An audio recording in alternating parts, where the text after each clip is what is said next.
Octobre 1906. Une statue d'Isis disparaît du musée du Louvre. Près de 50 cm de haut, 25 kg. Pas vraiment facile à dissimuler. Et pourtant. Un mois plus tard, c'est une statuette vénitienne qui se volatilise. Cela va donner l'idée à un reporter du journal L'Intransigeant, Félix Métainier. Une sacrée idée. Il part au Louvre et s'empare à son tour d'une épitaphe romaine. Il l'emporte et la dépose à la rédaction de son journal, en attendant qu'on découvre son forfait. Seulement voilà, personne ne s'aperçoit de rien. Et le confrère d'écrire un article au vitriol pour charger les gardiens du musée. « Au fait, écrit-il, pendant que j'y étais, pourquoi n'aurais-je pas volé la Joconde ?» Il ne croit pas si bien dire. Car, quelques années plus tard, en août 1911, la boutade va devenir réalité.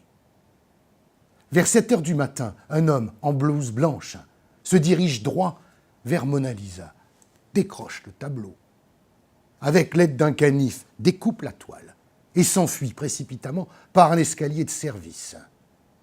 30 minutes chrono pour le braquage, le vol le plus célèbre de tous les temps. La police patauge. Un vague signalement, une petite empreinte qui montre simplement que le voleur n'appartient pas au personnel du musée. Elle patauge et elle éclabousse. Le poète Guillaume Apollinaire va passer 5 jours en prison, à tort. Il en restera meurtri toute sa vie.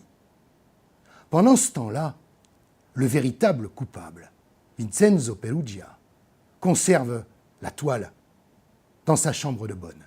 Il va la garder 2 ans.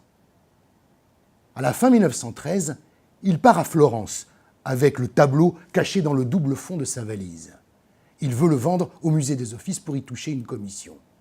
Arrêté, il fait le grand coup et le grand couplet du patriotisme. Ah, il voulait bien sûr rendre cette œuvre à son pays que Napoléon avait volé.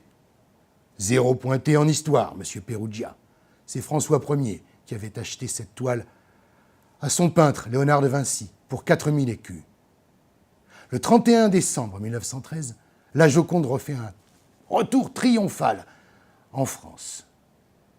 En réalité, le public ignorait l'existence de ce chef-d'œuvre. Et c'est grâce ou par ce vol qu'il en a découvert l'existence. Cette affaire rocambolesque, digne des meilleures histoires policières, est à découvrir ce mois-ci dans Historia.